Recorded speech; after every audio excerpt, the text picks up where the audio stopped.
Hey guys, welcome back to another tutorial video. So in today's video, I'll show you how to use Paylocity as an employee. So if you're new to Paylocity, then just follow along.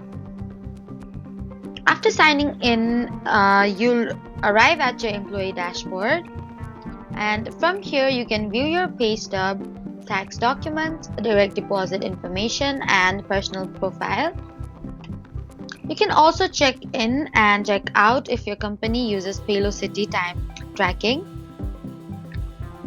And if you need time off, you can simply open the time off section to submit vacation or leave requests. You can review your work schedule, update certain personal details, complete assigned tasks, and receive company announcements. Spend a few minutes exploring the different sections so you're familiar with everything available in your employee account. So that was how to use Paylocity as an employee. Please don't forget to like, comment, and subscribe for more helpful tutorials. Thank you for watching.